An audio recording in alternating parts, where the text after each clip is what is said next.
शासन पर करे शासन बहुरिया, शासन पर करे शासन बहुरिया।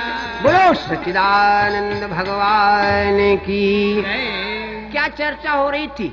मैं तो ये बतला रहा था, जिस समय भगवान पार हो गए जिसमें गंगा, तो अब भगवान के मन में विचार है, जब केवट ने प्रणाम किया, केवट उतरी दंडवत कीना, प्रभु ही सकुच यह नाई कछु दीना, तो पियहिय कीसिय जानन हारी। वाह, हमें निज धर्म पर चलना सिखाती रोज रामायण।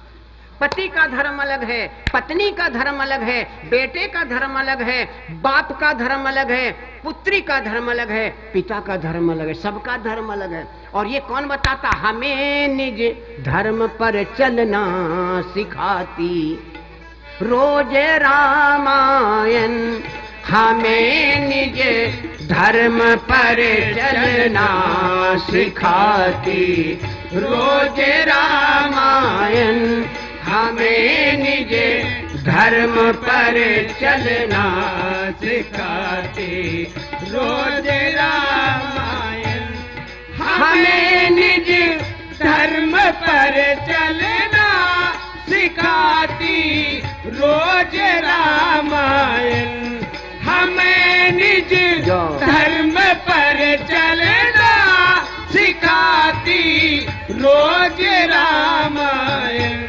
सदा शुभ आचरण करना सिखाती रोज रामायण, सदा शुभ आचरण करना सिखाती रोज रामायण, हमें निज धर्म पर चलना सिखाती रोज रामायण।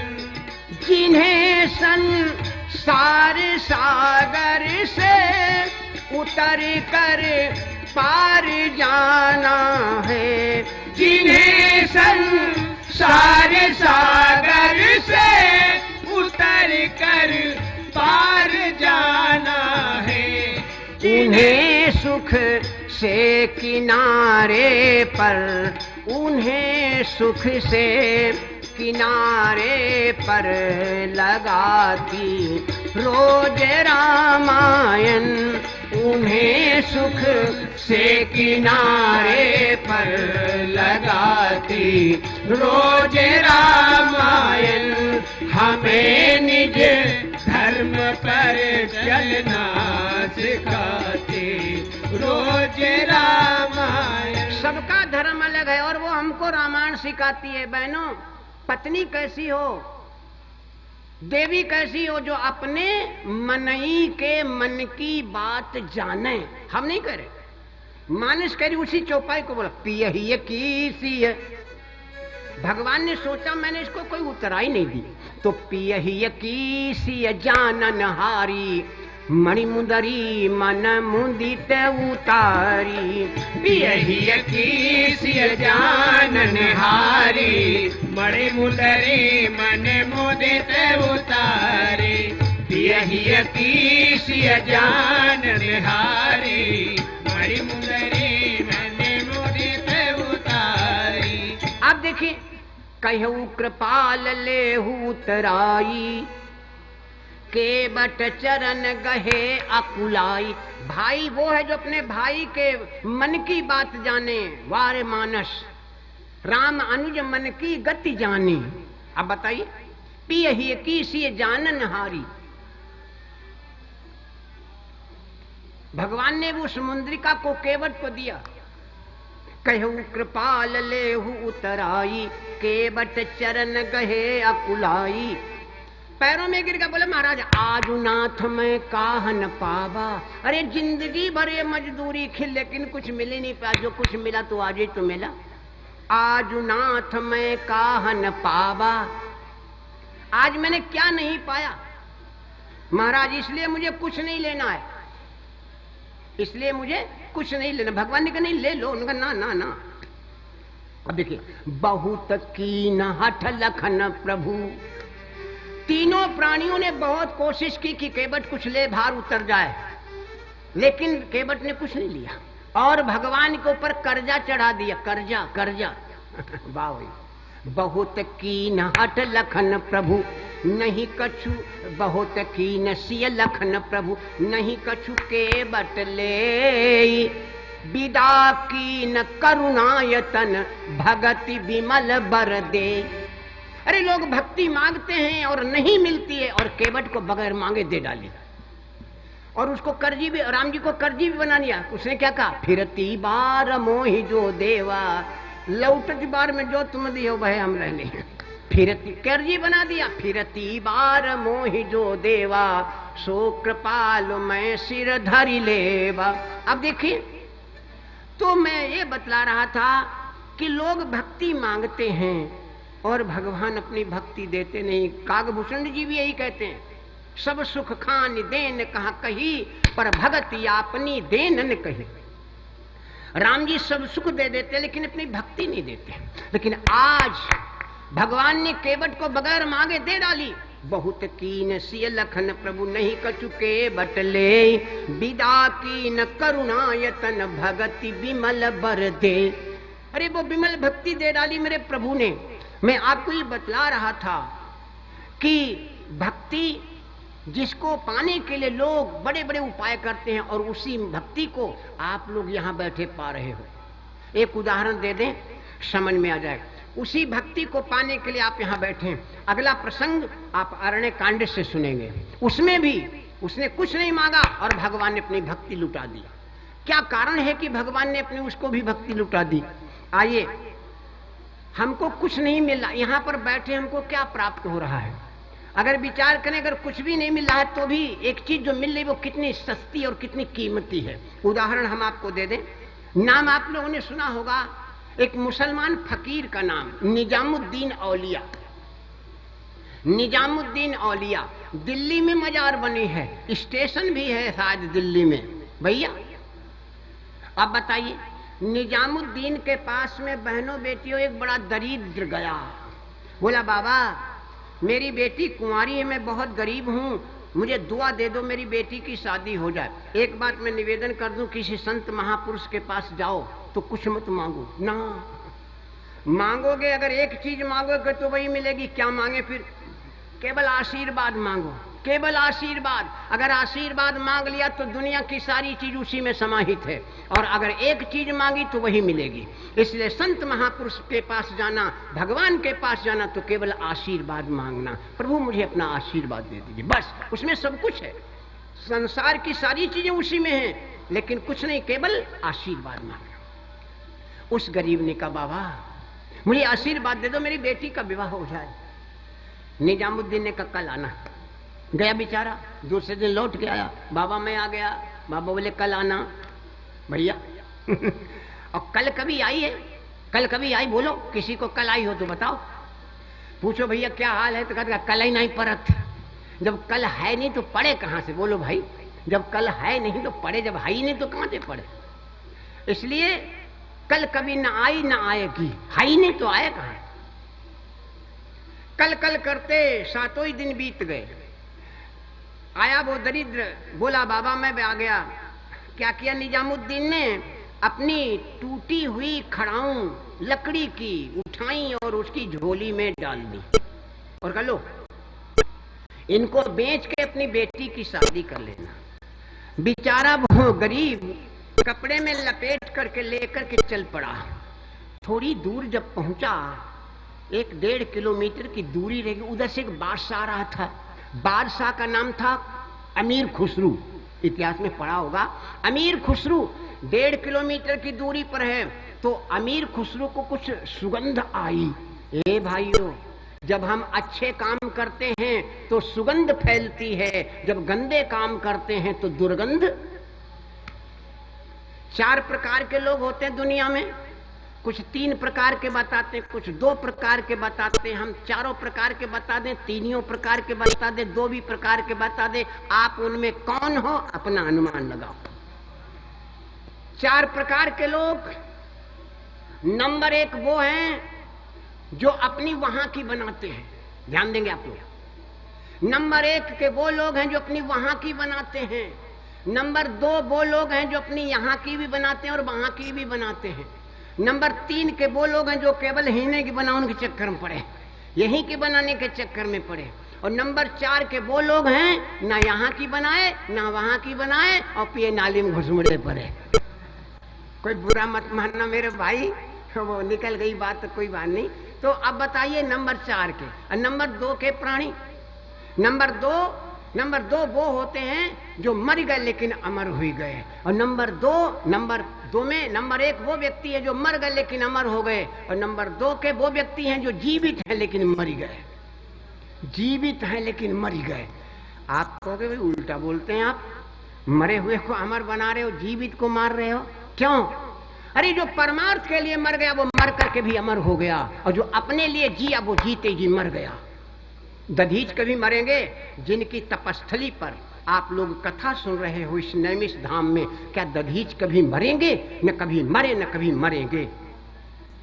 चारों युगों में ध्यान दें, सतयुग में उनकी हड्डियों से वज्र बना जिससे वृत्तासुर मारा गया। त्रेता में उनकी हड्डियों से बने धनुष कारमुख से रावण मारा गया। द्वापर में उनकी हड्डियों के बने धनुष गांडीव से अर्जुन ने युद्ध किया महाभारत में। द्वापर हो गया, अब कलयुग आ गया। कलयुग कितने दिन होते हैं भैया? साल में कितने दिन होते हैं? 365। 365 में 350 अलग कर दो, 15 दिन दधीच के नाम से निकाल दिए गए। चारों तरफ 84 कोस दधीच महाराज के जयकारे बोले जाते। 15 दिन दधीच महाराज के नाम से निकाल दिए गए।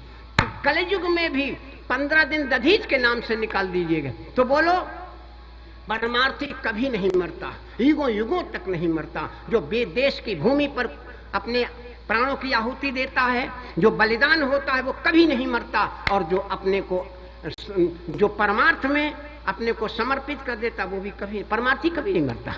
तो इसलिए नंबर 2 के लोगों को मैंने बताया। नंबर 1 वो जो मर गए लेकिन अमर हो गए। नंबर 2 जो जिंदा है लेकिन मर गए। जो परमार्थ के लिए मर गए वो मर करके भी अमर हो गए। और जो अपने लिए जिए वो जीवित ही मर, वो जीवित ही मर गए। एक उदाहरण दे, एक सेठ जी थे, उनके एक ही बेटा था। बेटे की शादी होकर के आई, बेटी की शादी होकर के आई। बहू घर में बहू घर में बैठी थी। सवेरे का समय था, कोई भिखारी आ गया, उसने आवाज लगाई भिक्षाम देही। तो बहू ने सोचा माता जी तो अंदर हैं, सास को बोली लाओ मैं ही भिक्षा दे दूं। तो थोड़ा सा भिक्षा लेकर के और चल पड़ी बाहर को। सास ने अंदर से देखा, सेठानी ने आवाज, कहाँ लिए जा रही है? अगर तेरी तरह लुटाया होता तो जब कोठी नहीं खड़ी होती। बेचारी बहू पीछे लौट आई और हर सामान जो था उसी में रख दिया। खाली हाथ दरवाजे पर गई और भिखारी से बोली, बाबा आगे बढ़ के देखो, इस घर में सब बासी खाते हैं। सास की और आग लग गई। ये कल आई और आज ही बदनामी करने लगी। अरे तू तो कल आई, तुझे बासी कभी खाने को मिली? बहू बोली, माँ मैंने जो कहा उसको समझो। पहले तुमने कुछ धर्म कर्म किया होगा जो आज ये कोठी बंगला मिल गए, लेकिन आगे के लिए कुछ कर रही हो, यही है बासी और ताजी।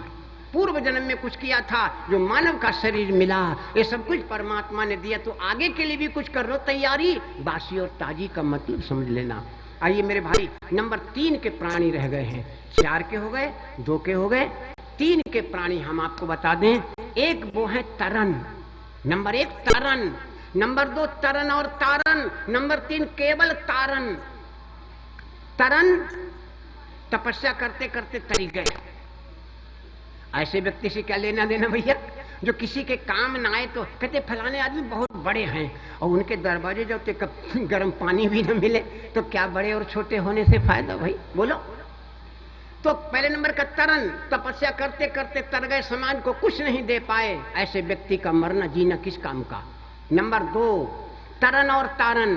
हमारे हनुमान जी तरन और तारन, गंगा मैया तरन और तारन, स्वयं तरती हैं, लोगों को तारती हैं। उदाहरण लंबा कथा हो जाएगा। नंबर 3 केवल तारन। तारन में ये बहनें जानती होंगी, झाड़ू देखी है आप लोगों ने, पूरे घर को साफ कर देती, लेकिन अपना बेचारी बंधी किनारे पड़ी रहती है। बर्तन मांजने वाला जूना ये झवाई भर बर्तन साफ कर देता, लेकिन अपना किनारे बंधा पड़ा है, नाली गंदी नाली के पड़ा रहता है। इसको कहते तरन। जो संसार को तार दे, अपनी कोई गति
अब समस्या खड़ी हो गई।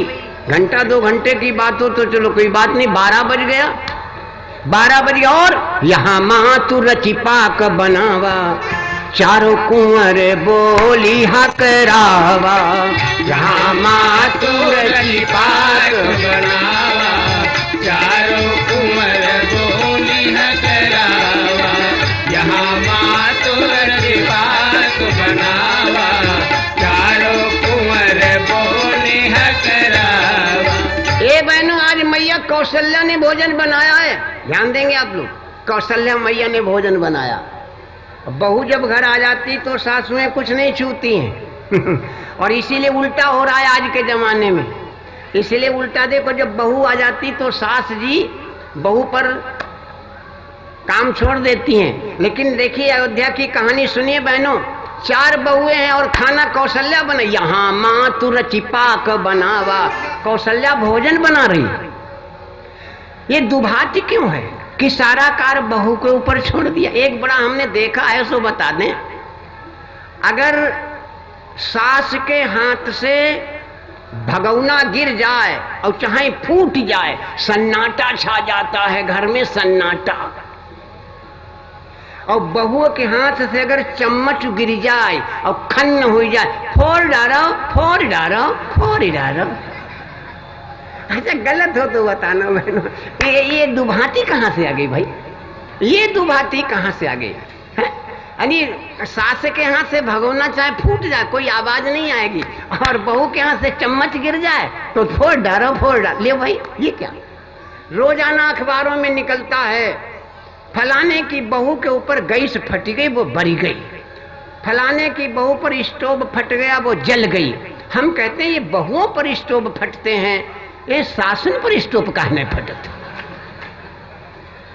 अखबार में कभी सास के ऊपर आया इसको फट गया, बहुओं के ऊपर स्टोव फट गया। ये दुभाती है बहनों, ये दुभाती कतई नहीं होना चाहिए। आपकी बेटी, अगर आपके घर में कोई बेटी आई, उसको आप प्यार करेंगी तो आपकी बेटी भी जहां जाएगी सुखी रहेगी। 4 बहुएं हैं कौशल्या के घर में और अकेली मैया कौशल्या ने आज भोजन बना। वहां मातु रची पाक बनावा, चारों कुंवर बोली हकरावा, चंद्र कला चली प्रभु ढिंग आई, बोली ललन बुलावत माई। चंद्रकला नाम की दासी दौड़ी राम जी के पास में आयु का, भैया माता जी बुला रही, भोजन तैयार है। देखो छोटे पर सब क्रोध निकाल, गुस्सा उतारते हैं। अभी तक तो सब चुप थे, लेकिन जब दासी ने कहा भैया भोजन तैयार चलो, तो लक्ष्मण को अलग पीछे लौट जाओ, आज कोई भोजन नहीं करेगा। दासी उल्टे पैर भागी, मैया कौशल्या को बताया। भैया कौशल्या भागी, कौशल्या कैकेयी सुमित्रा, तीनों माताएं भागी। देखा समाधि लगी, कोई नहीं बोल रहा, कोई बोल ही नहीं रहा है। जब राम जी नहीं बोले तो दशरथ को सूचना गई, दशरथ भी दौड़े, नहीं राम बोले। देखो जब सारा शक्ति सारी समाप्त हो गई तब कहां जाए? जहां भगवान भी मदद नहीं करते तब कहां जाया जाता है? गुरु की शरण में है। तब गुरु की शरण में, जब भगवान भी नहीं मदद करते तब गुरु की शरण में जाते। और आपने तो आप पढ़ा होगा कबीर महाराज जी का, गुरु गोविंद दो खड़े काके लागो पाए, बलिहारी उन गुरुन की जिन गोविंद देव। ये कहानी जानते हो? चेला था मालदार, चेला था मालदार, गुरुजी थे कुछ हल्के। वो मालदार चेला जा रहा था गुरुजी के साथ, तो गुरुजी ने सोचा कि चेला का माल कैसे काटे। थोड़ी दूर पर पहुंचे, चेला से कहा बच्चा पानी भर रहा, पीछे कुआं है। चेला पानी भरने गया, सामान वहीं रखा रहा और गुरुजी धीरे धीरे आए। जब वो पानी भरने लगा तो गुरुजी पीछे से आए और चेला का धक्का दे दो और वो कुएं में गिर गया। चेला कुएं में गिर गया, गुरुजी ने माल पानी बांधा, थोड़ी दूर झोपड़ी में, उसमें झोड़ैया के अंदर रख दिया, झाड़ी में। फिर सोचने लगे कि देखें डूबो कि नहीं डूबो, डूब गया कि नहीं डूब गया। तो दोबारा देखने के लिए, और इधर भगवान उसको निकालने के लिए आ गए। भगवान ने उसको निकाल के खड़ा किया, तब से देखें गुरु भगवान भी आ गए। तब चेला बोला, वहां पर भी बोला, गुरु गोविंद दो खड़े काके लागो पाए, बलिहारी इन गुरुन की जिन गोविंद देव मिलाए। अगर गुरु जी हमें कुआं में ना धकेलते तो भगवान हमको कैसे मिल जाते। बोलो सच्चिदानंद भगवान की। तो जब भगवान भी रूठ जाते हैं तब गुरु की शरण में जाया जाता है।